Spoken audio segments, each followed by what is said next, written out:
Hello and welcome to This is Ibrox. It's your Old Firm review. It's Sunday, the 3rd of April. It's Scott Patterson, as always. This is Ibrox, and you're very welcome. This Ibrox, we'd like to say a big hello to our friends across at Zenith Coins.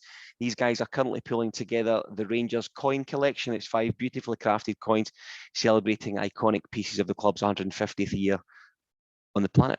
The founding fathers have a coin, as do the stadium. It's got a beautiful coin which is just dedicated to Ibrox Stadium. It's lovely. There's also one for the Barcelona Bears of 1972.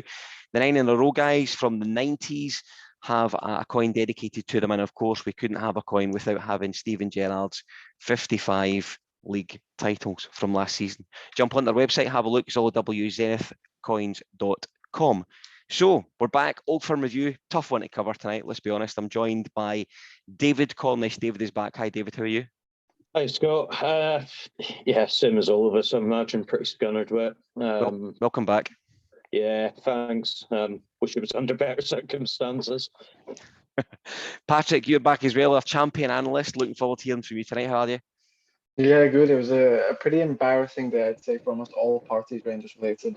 Some of the fan activity was beyond embarrassing compared to anything that happened on the pitch. And it was genuinely a bad day to what was supposed to be a really, really exciting month. And I mean, my general feeling is I'd just like to get the season over with and embark on that massive rebuild, whatever form it takes that we're going to have to endure in the summer. And fellow host Craig Dennett joins us. Hi Craig, how are you? Yeah, I'm all right, Scott. Hoping for a bit of a cathartic podcast tonight. Can I get over it before we can head into the new week?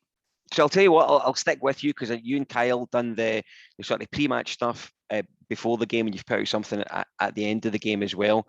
Team news comes in just before 11 o'clock. We know that Alfredo Morelos isn't going to play. The 11 that Giovanni has went for to start at high noon was largely the 11 I think everyone expected them to go for.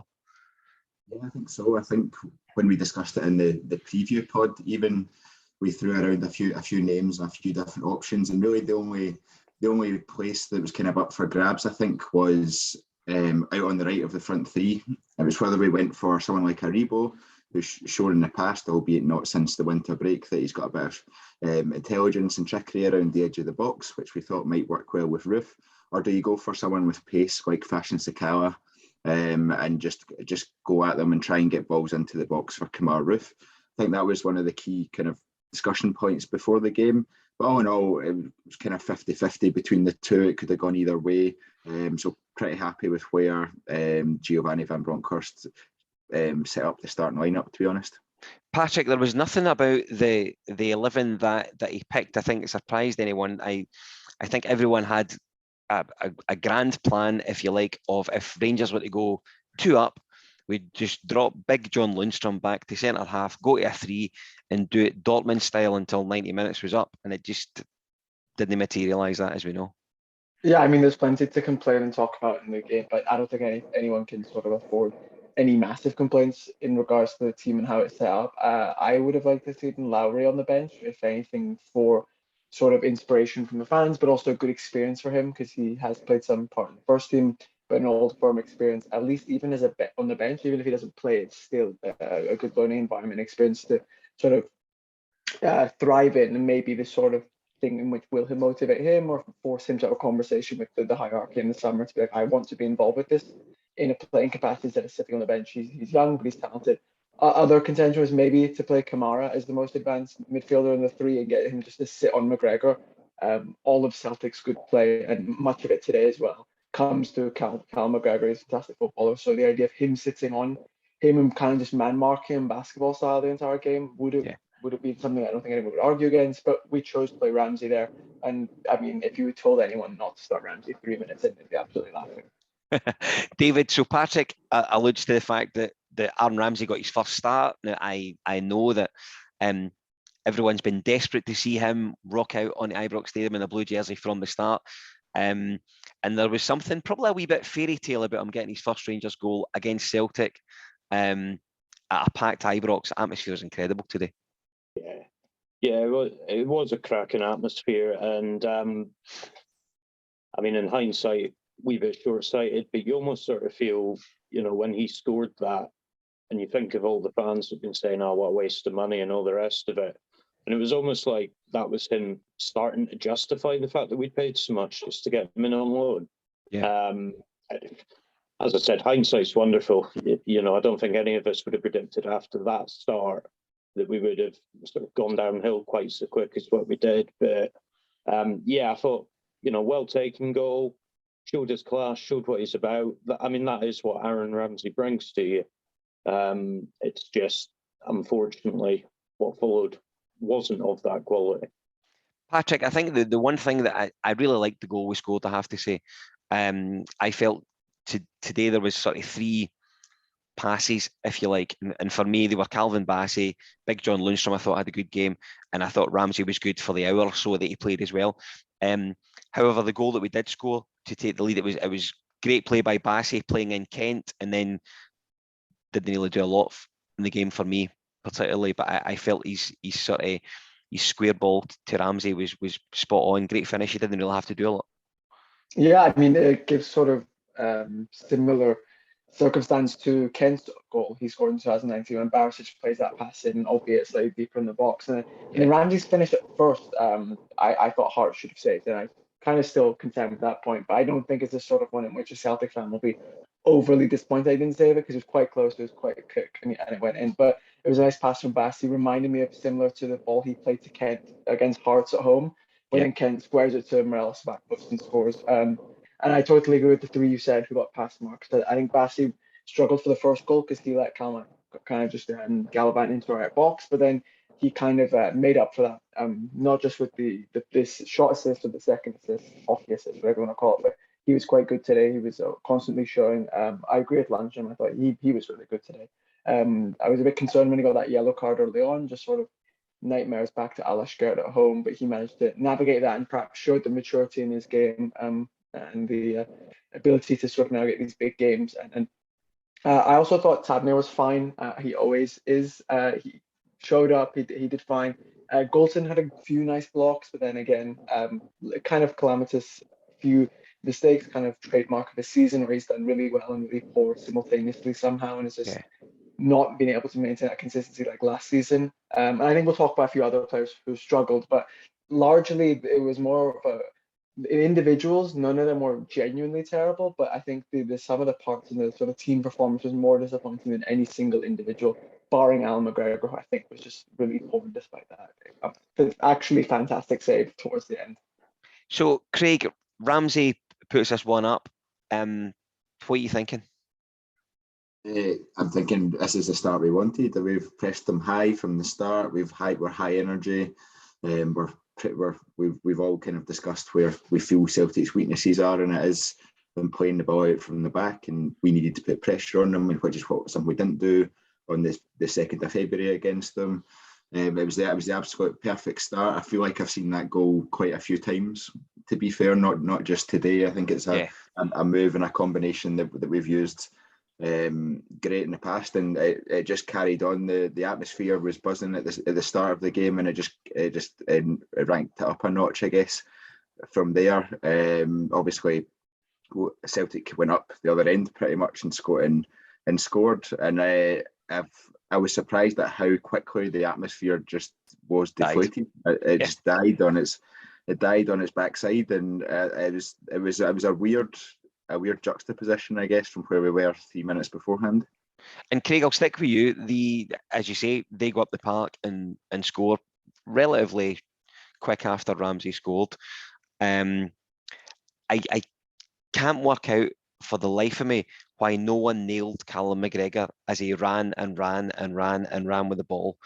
And it's something we spoke about before on the podcast. And I think in these sort of games, Old Firm games, it's where having someone like a Stuart McCall or an Ian Ferguson can just dink over and just be a wee bit untidy with a dirty tackle.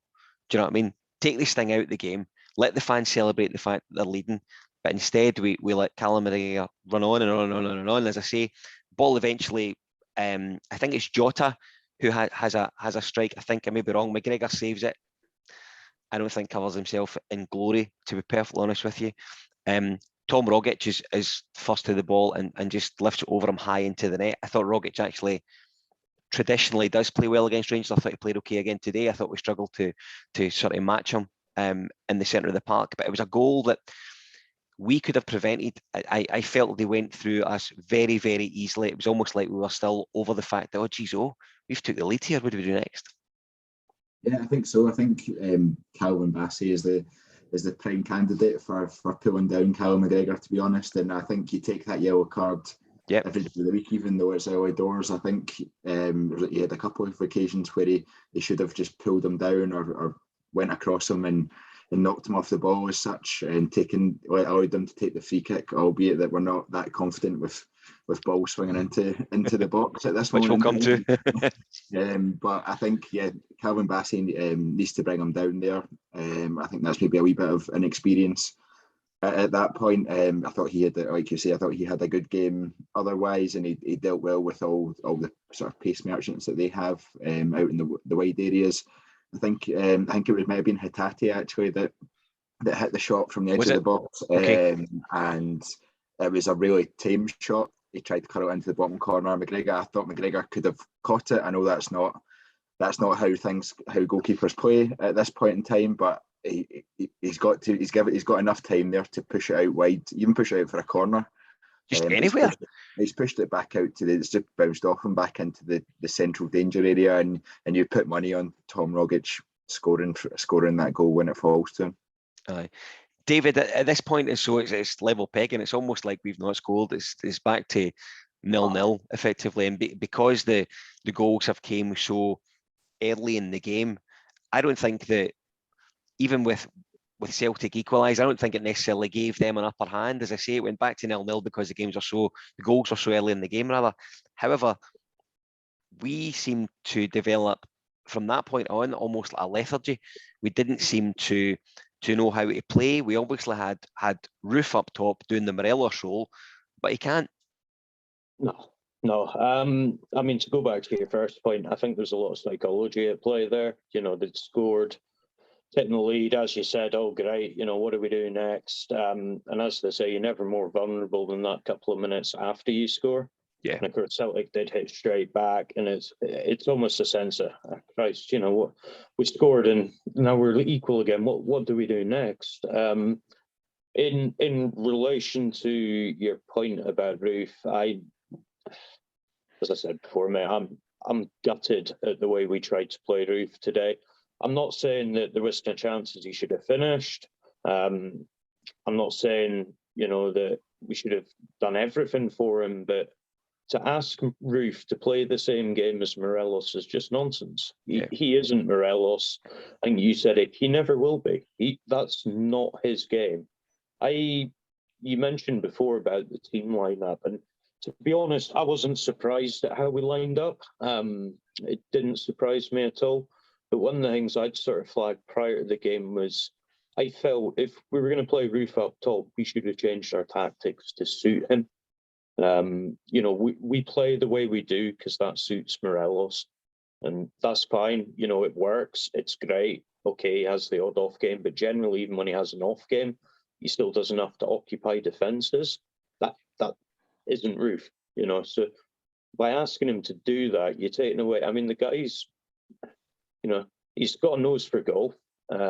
He's reasonably clinical when he gets the chance, but he isn't good at hold-up play. He isn't good at winning headers. I think, was it yourself, Craig, that mentioned about him sort of shrinking when the ball comes to him, and it's not on the deck. So, that's not him. And yet we tried to play him like that, and then everyone was surprised when it failed. Patrick, the goal that Celtic scored, as I say, was a really frustrating one to lose. It came at a frustrating time after just us taking the lead. And as I said to David there, it kind of took the sting out of the way that I think the remainder of the first half went. John Lundstrom gave away quite a good foul, I felt, across on the far side, and Colum gave a free kick for it, and indeed booked him for it. And I think, if memory serves me right, that was the free kick that we lost the second goal from. Correct me if I'm wrong, guys. Yeah. And listen, it's a horrible goal for the Rangers support to see. It's a fairy tale that we see time and time again. Long, drooping ball that we see travelling for yards, dropping right into the 6-yard box, and our goalkeeper's nowhere to be seen. Yeah, I mean, this is the sort of goal in which you'd expect at some point you'd lose to a lower team of lower quality who's down towards the bottom of the table, in which they just put it high into the back post and try and create chaos. And then you can kind of rationalise when you lose a goal to someone, let's say like Ross County or St. Johnstone like that, because you're going to score, you're going to get chances. But we can't afford to be this sort of sloppy in the box and have lack communication. We're playing a team who are going to take their chances and create chances at rates similar, if not greater than what we're going to do. And we saw that today. I think in the McGregor, it's absolutely laughable because the ball is so highly whipped. Jota doesn't sort of, in the ilk of Tavernier, sort of, it's not a driven sort of, this is sort of cross in which the defender will create all the, or the striker will create all the capacity of power with their neck, as opposed to using the ball speed. And it's hanging in there for the best part of a few seconds, quite genuine. It's not far out. It's at his 6-yard line. He doesn't come out and he put pressure on Balogun. Balogun managed to get first contact, but just in a sort of rush and chaos of it, he's just trying to get it somewhere because he's so close to the ball. He's on the back post. Ends up with Cameron Carter-Vickers' feet.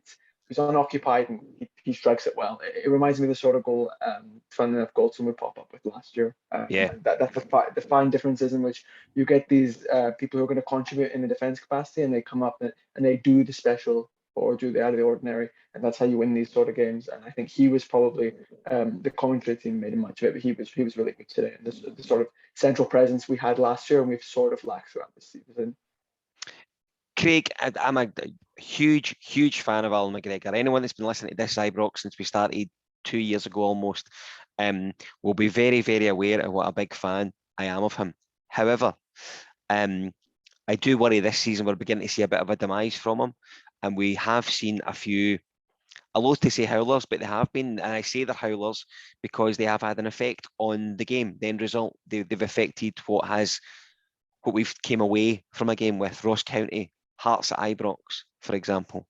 Today, I think he has to come and claim that ball. Now, I know from your perspective, you play left back for the team you play with, and I'm reasonably sure that the centre-halves you play with will largely be expecting their goalkeeper behind them to come and collect the ball if they don't get it in the 6-yard box. It strikes me as being basic stuff for a goalkeeper to do and know. Absolutely, yeah. I don't think I can argue with any of that, to be honest. I think this season and today was probably a microcosm of Alan McGregor's season. You've seen the good, the bad and the ugly come through from his performances. I think in previous seasons, the previous, whatever it is, 19, 20 seasons that we've seen him play, I think the good vastly outweighs the bad. He maybe makes a mistake once or twice a season. Absolutely. And you absolutely just give him a bye for it because he saved you umpteen times over that period. I think this year it's almost flipped on his head, and it seems to be every second week we're discussing Alan McGregor and a potential mistake or error that's cost us a goal from that perspective. And I think it's impacting the defence as well. I think they've got a bit of nervousness around it, and I think that's where the chaos that Patrick spoke about in terms of balls being whipped into the box from free kicks or corners or anything along those sorts of lines. There's a sense of nervousness in the crowd, never mind within the defence. Absolutely. Yeah. When we give away those sorts of opportunities. But I think you saw right at the end of the game, I think it was from Abada, he made an incredible save to keep it at 2-1. But I think he's at fault for both goals, not solely to blame. I don't think for the second goal. I think there's a lot at play there. Balogun should have cleared it better from the header. I think he heads it at John Winstrom's feet. Winstrom couldn't do anything. It falls to Carter-Vickers and he just kind of swivels and hits it in. So I think Balogun should have dealt with it better. McGregor should have came and got it. It was just symptomatic of the issues that we've seen throughout this season, and it wasn't the first time we've seen that goal either.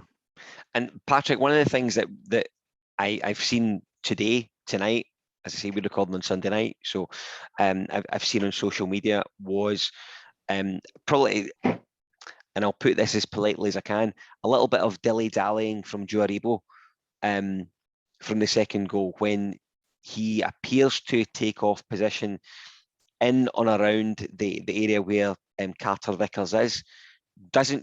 simply doesn't track his run, stays where he is, and before you know it, Carter Vickers is tucking the ball beyond McGregor.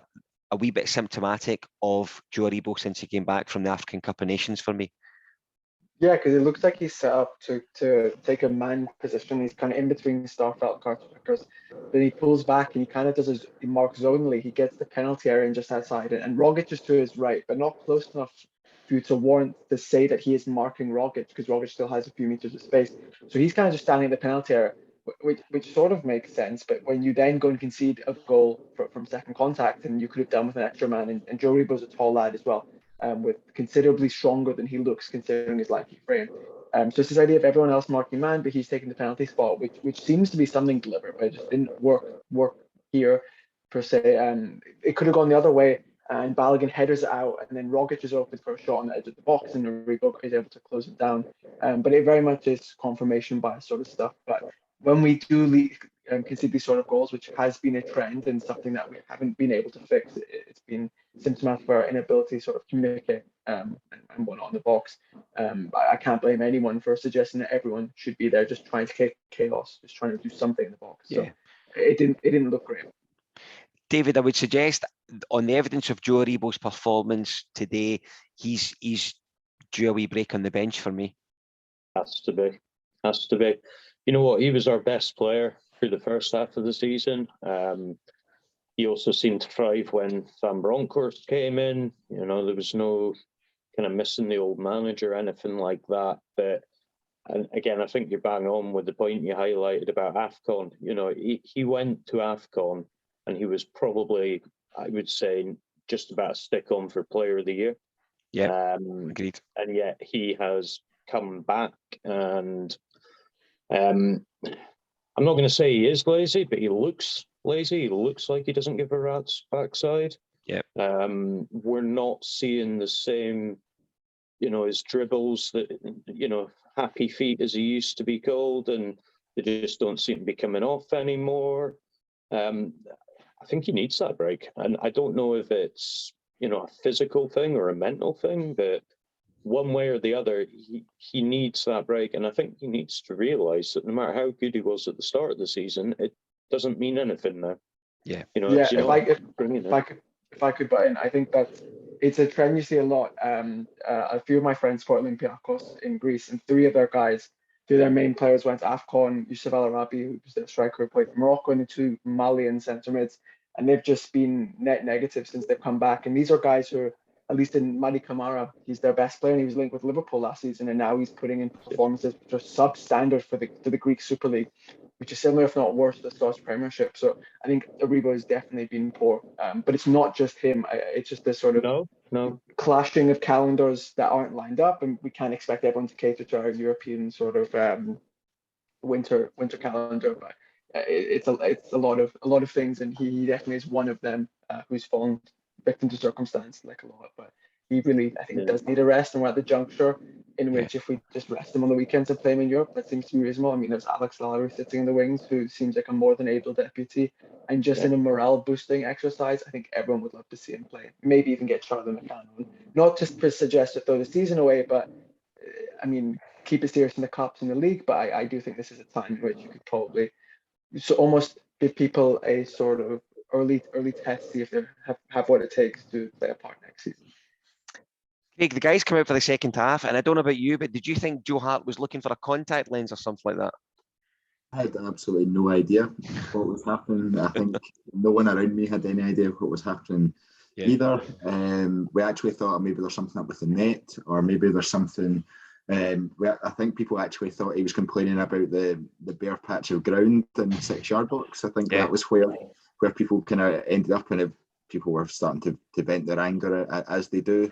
And stuff like that happened, and I guess it appeared symptomatic of what was to come from Celtic in the second half in terms of slowing the game down, time wasting, all that sort of stuff. But it was when we got some news through from people who were watching on TV, that a glass bottle had been thrown. It completely changes the perspective of the incident. It's absolutely shocking. There's no rhyme or reason why anyone would do that in any place. Never mind in a football stadium. Endangers their players, endangers our players. There's absolutely no reason for it. I hope the person is banned from Ibrox for life, and I hope they get the full force of the Scottish law thrown at them as well. Yeah, absolutely. I couldn't agree more. I mean, we're only just beginning to get used to the fact that we can go back to the football without a mask on, without a passport or something that resembles a passport. Now, because of one clown, we're going to have to be strip searched every time we go back and forward to the game. It ain't on. And if you're aware of the circumstances around it, or if indeed it was you and you're watching us here in this Ibrox, you're a clown, sort yourself out. Don't do it again, for goodness sake. Patrick, Craig's absolutely right. The second half, largely, was a bit of a damp squib. I wouldn't even say it was like Rangers attacking, Celtic defending, or the other way around. It was just we were rotten in the final third, couldn't break them down. And the second half, I felt there was very, very, very little to write home about. Yeah, I think we were fine middle to the final third, getting to the final third. But when we got there, it was just sort of, I'll chuck a corner, chuck a cross in and see what happens. I mean, it's almost the horseshoe of death, or when you just go in a U and you keep trying to replicate this thing, and we don't have a single aerial presence in there to send it to. I mean, Roof is not great at creating space. He's good at scoring headers when he's open. That's people know that, but you're not going to go open in a tight, congested box and Celtic are defending for their lives. They've got 8 guys in there for 14 minutes. They're more than happy, and they passed the test with flying colours. They just got first contact every time.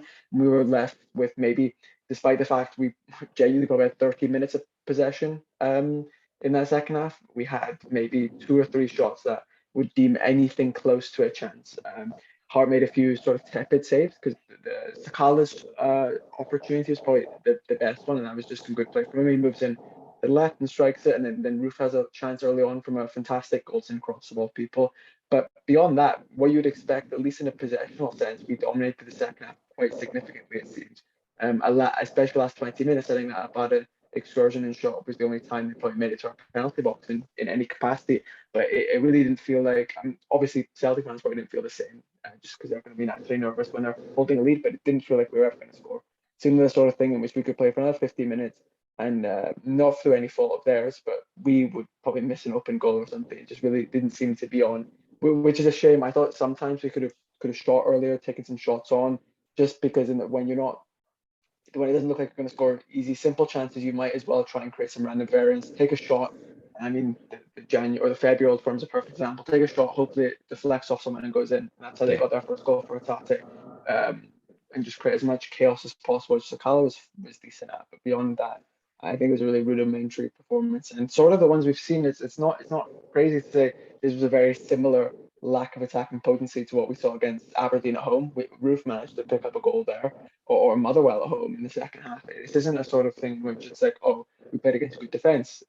This sort of inability or limited efficacy in the final third has sort of plagued these last 10 games, and we've underperformed the underlying metrics. So if we performed as to expectation, we'd be winning these games, but these are sort of opposition, not Celtic perhaps, that we should be beating by more than one goal. And then this is the sort of game in which the idea and the reputation of it, people should play up to it. But it looked like a bunch of guys who were half-assing their way to try and find a goal on accident, maybe. There was a lack of clear conviction to it, and I think Morelos obviously would have held, but I think we're going to need to see some reshape in some form in recruitment. Yeah, for that front three. Craig, second half a wee bit tepid for you. Yeah, I think it was a lot of huffing and puffing. I think from that perspective, I think Celtic came out very much as they did in the second half of the game in the 2nd of February, just sit back and try and hit us on the counter-attack, although they didn't seem to have a great deal of threat on the counter-attack either, to be fair. As Patrick said, I think the Abada shot towards the end of the half was the kind of the only real danger that they created in that second half. But I found it quite interesting just looking at the stats after the game. I know that I personally felt that we'd kind of dominated, especially that second half, and just we're toothless up front. I think it's fair to say. But the kind of the commentary on social media seems to be that Celtic were well worthy of their victory, and that they played better than us in that side of things. But it was interesting comparing that against the stats, I'll just read through the kind of key stats that kind of come out of it. So we had 16 shots compared to their 11. We had 6 shots on target compared to their 5. We had 61% of the possession. We had 507 passes completed compared to their 335. Our pass accuracy was 80% against their 72%. And they had 13 fouls compared to our 7. So if you look at that, you'd very much think that we were deserving of the victory. And I think it was just it was the inability to find that final ball in the final third that really cost us, because I don't think we played badly today. I just think we struggled to have the right players in the right places to make a difference for us. Yeah, I think you're absolutely right. It's almost like we lacked a sort of cutting edge at the death. When we needed it most, we just didn't have it. It's just that it's a pity that it's happened on today of all days, at the start of a month that we know is going to be massive for the football club straight across the board. It's going to be a huge month, and I felt we had a chance to really start as we were hopefully intending on going on, and it's kind of it hasn't happened in that sort of manner today. So really disappointed. David, we can't let an Old Firm game pass without talking about the referee, and Willie Collum never fails to disappoint by turning in shite performance after shite performance. And I think he left at about 35 minutes before he showed a yellow card today, and it was to John Lundstrom, I'm sure. I think, actually, I might be wrong. And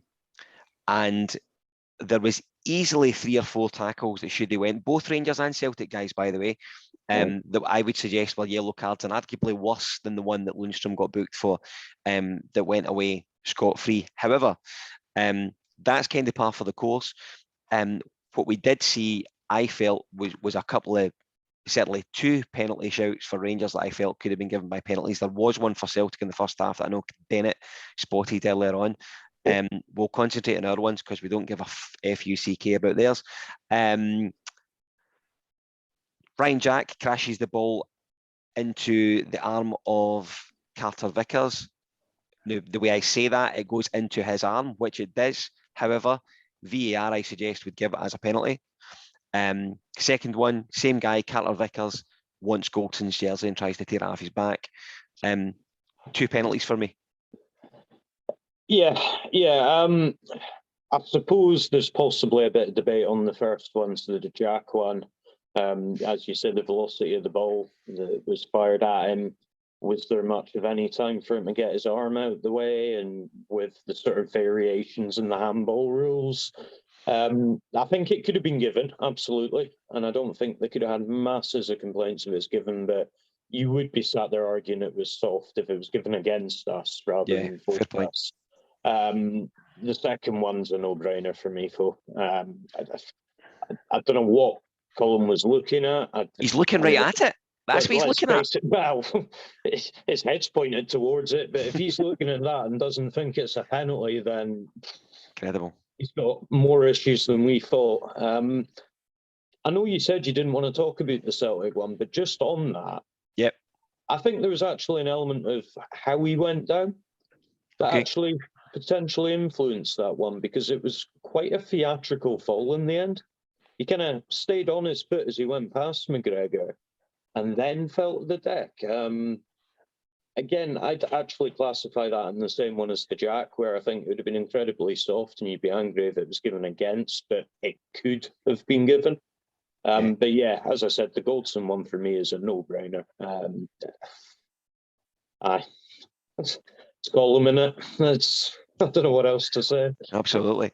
Craig, I'm going to come back to you. It's obviously it's a rotten day for the club. And I think that I actually think the club's under quite a bit of scrutiny now, from top to bottom, from the executive management, so from your Stuart Robertson all the way down through that hierarchical tree, straight down to players on the pitch. Now, I think we're under quite a bit of scrutiny over how this season and how indeed April pans out.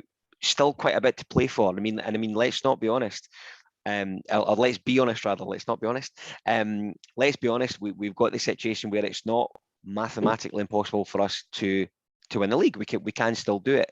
It's going to be hard. We're very aware of the pitfalls. However, we've done this before. We've seen it before. Do you know what I mean? We remember Scott McDonald at Fir Park. We remember Novo scoring at Easter Road. We remember Arteta scoring that penalty at Ibrox. So it's all been done before, and do you know what I mean? We appreciate the mountain that we've got to climb. However, we're seeing things on social media where people are questioning the gaffer's future. They're questioning Ross Wilson's future. What's Stuart Robertson doing? The Sydney debacle that we've had to listen to for the last 2 or 3 weeks. Thankfully, that's disappeared into the sunset. However, there's just a lot of scrutiny on the big things within the football club just now, and we're not really doing a lot as a club to put the fires out, I don't think, right now.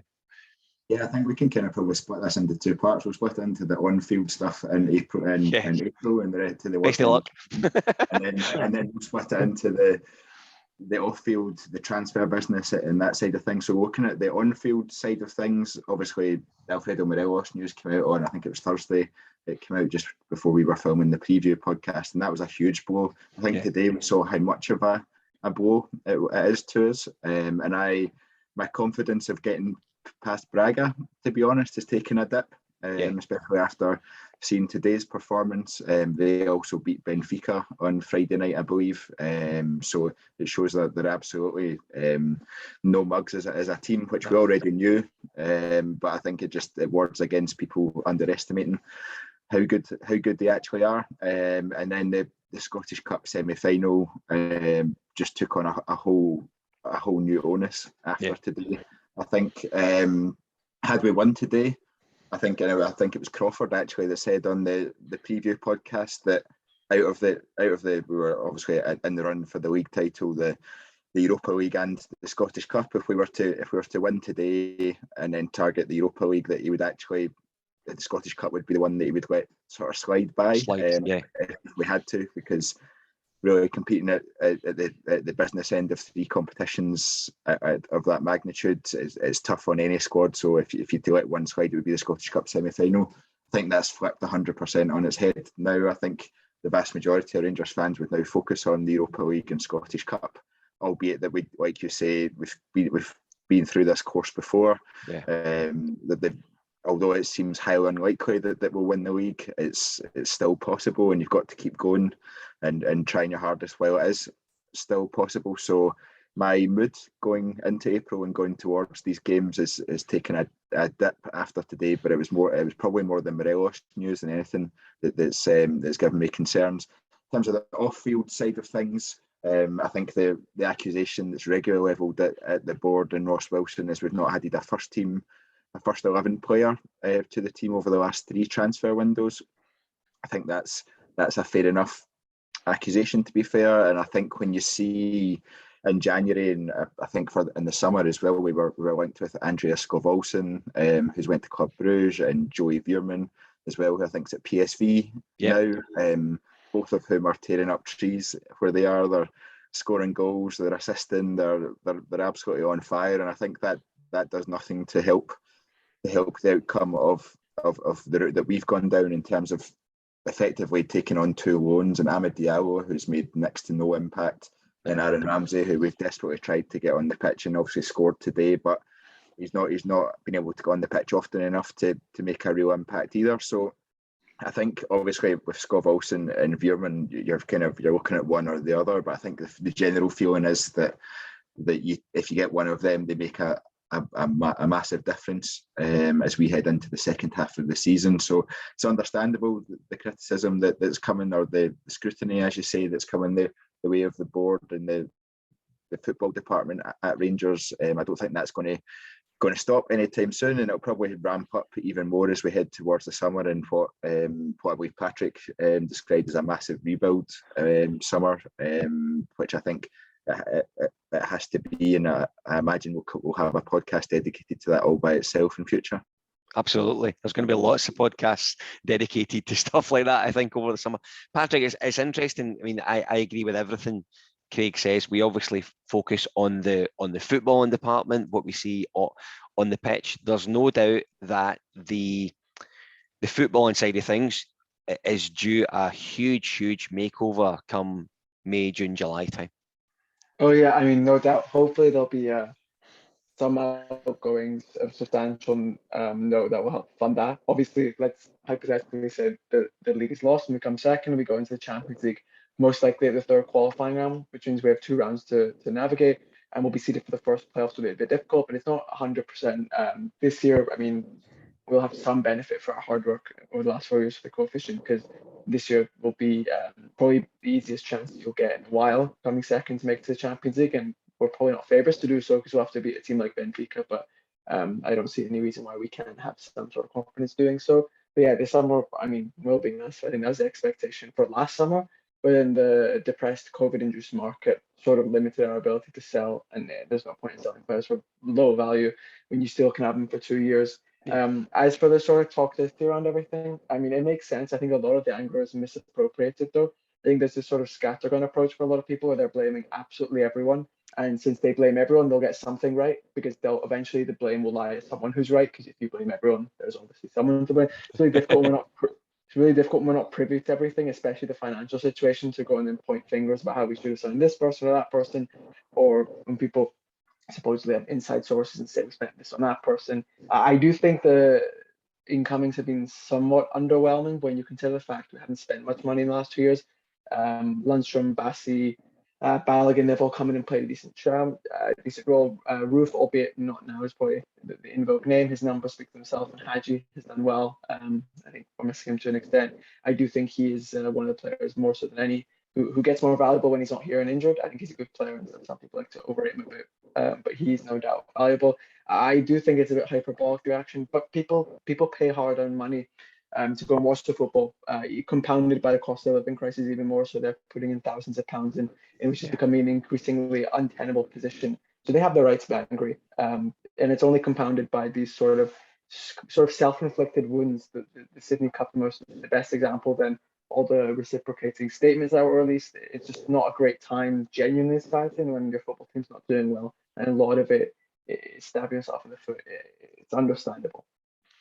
David, business end of the season is now. And I think it's safe to say that we can only hope that things get better moving forward over the next couple of weeks with big games to come. I mean, I think that speaks for itself, to be fair. Realistically, the league's probably done, as we've all said, but there is still an outside chance. There's still the Scottish Cup, and there's still Europa League participation. And the one thing I would say is, I know a lot of focus are, it's the Europa League, you're not going to win it. And I'll put my hands up, it's pretty unlikely we're going to win it. But every team that's left has a chance. Plus, no matter, even if we only got through, say, to the semis or the final and then lost, that's more money which will then chip in towards the rebuild that we all agree is going to have to happen in the summer. And potentially, the money that's available in the Europa dwarfs kind of what you'll get from the league itself. Obviously, there's that Champions League place, but which is worth money in its own right. But that's done now. I don't think we can afford to sit and dwell on that. I think we need to focus on what is still within our reach and try and see out the season as best we can. To be fair, I think it was Patrick that said that the youngsters, absolutely. Alex Lowry, I think we all agree, looks good. Get him some exposure, get him so that he's in a position where he can challenge next season. And then, you've maybe saved yourself a few million on a player for that role. Yeah. I don't think, no matter how crap, for want of a better word, it feels at the minute, I don't think we can afford to sit and dwell on it, because the games are coming too thick and fast, and they do still mean something. Absolutely. Yep, couldn't agree more. Listen, David, good to have you back. Welcome back. Good to have you on. Thanks, buddy. Thank you. Patrick, always good to have you on with your bits and pieces. We'll look forward to seeing you again, buddy. Well done. Yes, thank you. Hopefully in better circumstance, maybe after a Europa League win or two. Fingers crossed, buddy. Fingers crossed. And Craig, good to see you back again, buddy. I'm going to try and squeeze you into a preview for Braga at some point this week, if that's okay for you, buddy. So that's absolutely fine. I'm off to Berlin next weekend, so I'll be listening from there. But absolutely. Hopefully it's on the back of a win in Portugal. Goodness me, absolutely right. So don't forget, you can check out our friends across at Zenith Coins. They're looking after the Rangers coin collection. There's 5 beautifully crafted individual coins, one for the founding fathers, one for Ibrox Stadium of Barcelona 1972, one for the guys that won 9 in a row, and one which won the 55 League Championships from last season. Jump on their website for a look. All the W's, zenithcoins.com. My name's Scott Patterson. This has been This Ibrox. We are back next week for a preview for Braga. And don't forget, there's still loads of time to go. Thanks for watching. Bye-bye.